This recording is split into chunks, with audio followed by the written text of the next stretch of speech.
Good afternoon, students. ધોરણ 4 વિષય computer પાઠ 4 પેઇન્ટ જે મેઇન ટોપિક છે કે પેઇન્ટમાં ચિત્રકામ કરવું પેજ નંબર 27 તેની અંદર આજનો ટોપિક છે ટોપિક નંબર 5 કે રેક્ટેંગલના ઉપયોગ દ્વારા સમચોરસ દોરવા પેજ નંબર 31 શું કહે છે કે પેઇન્ટની અંદર જે આપણને શેપ આપેલા છે તે શેપની અંદર રેક્ટેંગલના શેપ દ્વારા આપણે અલગ અલગ પ્રકારના સમચોરસ દોરવા તો સૌપ્રથમ હું મારો પહેલા અહીંયા પેઇન્ટનો સોફ્ટવેર ઓપન કરી લઈશ બુકમાં વાંચું છું બુકમાં આપણને અલગ અલગ પ્રકારના સ્ટેપ્સ આપેલા છે આપણે સ્ટેપ્સ પ્રમાણે સ્ટાર્ટ કરીએ સ્ટેપ નંબર 1 શેપમાં રેક્ટેંગલ ઉપર ક્લિક કરો શેપ ગ્રુપની અંદર રેક્ટેંગલ ઉપર ક્લિક કરો એટલે તમારું જે રેક્ટેંગલ ઓરેન્જ કલરથી હાઇલાઇટ થઈ જશે સ્ટેપ નંબર 2 સાઇઝમાં એરો પર ક્લિક કરો અને ચોથા ક્રમની પહોળાઈ પસંદ કરો હવે જે રેક્ટેંગલ દોરશું તેમને ઈ લાઈન જે છે તે કેટલી જાડી પતલી રાખવી છે તેના માટે આપણે અહીંથી સાઇઝ નક્કી કરી લઈએ તેમાંથી આપણને શું કે ચોથા નંબરની સાઇઝ મતલબ કે પહોળાઈ ઉપર ક્લિક કરો સ્ટેપ નંબર 3 કલર 1 પર ક્લિક કરો અને કલર પ્લેટમાંથી ડાર્ક રેડ કલર પસંદ કરો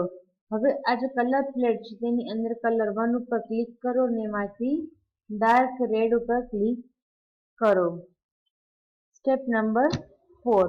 ડ્રોઈંગ એરિયામાં માઉસ પોઇન્ટરને લઈ જાઓ એરો કાળી ચોકડીમાં ફેરવાઈ જશે જ્યાં સુધી મારો એરો રિબિનની અંદર હશે ત્યાં સુધી મારો માઉસ પોઇન્ટર એરોના સ્વરૂપમાં દર્શાવશે પણ જેવું મારું માઉસ પોઇન્ટર હું ડ્રોઈંગ એરિયા ભાગમાં લઈ જઈશ એટલે મારો માઉસનો એરો 4 ચોકડીવાળી નિશાનીમાં ફેરવાઈ જશે સ્ટેપ નંબર 5 ડ્રેગિંગ દ્વારા સમચોરસ દોરો હવે મને શું કહે છે કે માઉસ વડે પાછું એક સમચોરસ દોરો કે જેની ચારે બાજુ એક સરખી હોય પેજ નંબર 32 ના ડાયાગ્રામમાં તમે જોઈ શકો છો ડાયાગ્રામ પછીની અંદર શું કહે છે આપણને કે હવે આપણે કલર 2 નો ઉપયોગ કરીને રંગીન ચોરસ દોરીશું શું કહે છે કે હવે આપણે આ ટૂલનો ઉપયોગ કરશું અને રંગીન ચોરસ દોરીશું સ્ટેપ નંબર 6 શેપમાં રેક્ટેંગલ તો પસંદ કરેલો જ છે શેપ ગ્રુપની અંદર રેક્ટેંગલ તો પહેલાથી જ પસંદ કરેલો છે સ્ટેપ નંબર 7 સાઇઝમાં ચોથા ક્રમની પહોળાઈ પસંદ કરેલી છે શું કે છે અને સાઇઝની અંદર ચોથા ક્રમની પહોળાઈ પણ પસંદ કરેલી જ છે સ્ટેપ નંબર 8 કલર 1 બોક્સમાં ડાર્ક રેડ પસંદ કરેલો દર્શાવે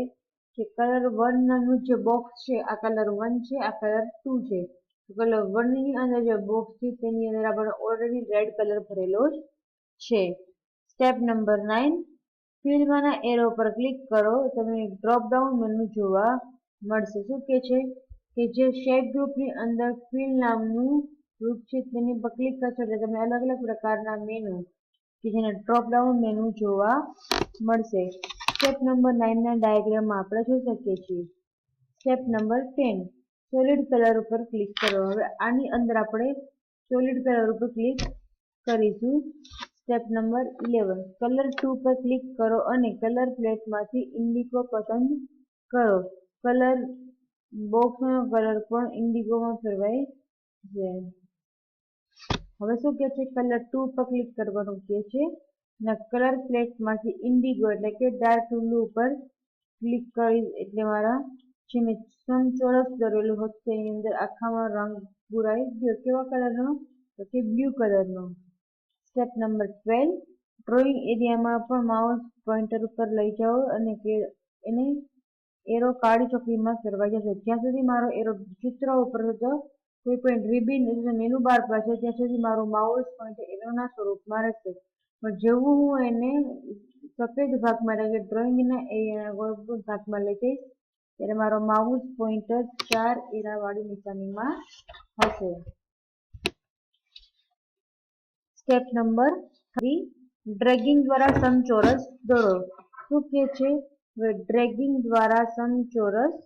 દોરો પહેલા અને બીજા ચોરસને સરખાવો શું કે છે કે પહેલું અને બીજું ચોરસને સરખાવો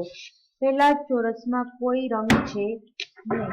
આપણે શું કહે છે કે પેલા ચોરસમાં કોઈ રંગ છે નહીં, પણ આપણે શું કર્યું હતું, પેલા ચોરસની અંદર રંગ કરેલો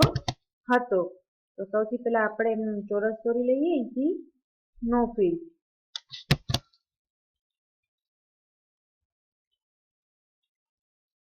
હવે હું શું કરીશ, ચોરસને દોરવા માટે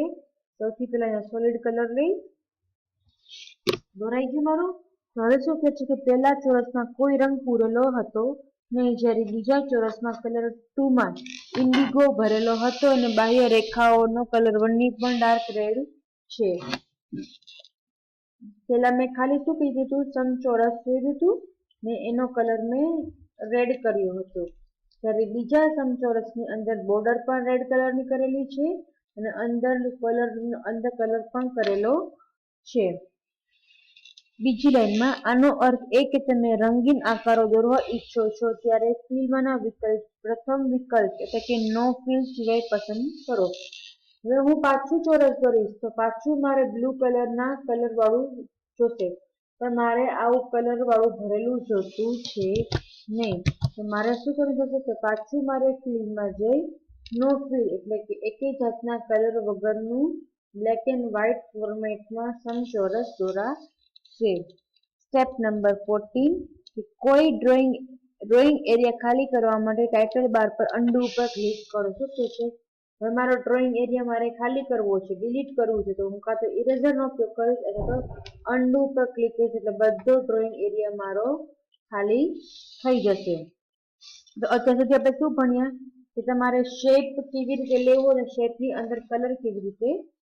લેવો. ફરીથી આપણે રિવાઇઝ કરીએ. સૌથી પહેલા હું અહીંથી રેક્ટેંગલ લઈ અને ફિલની અંદર નો ફિલ એટલે ખાલી ને ખાલી મારો કલર કેવો રહેશે,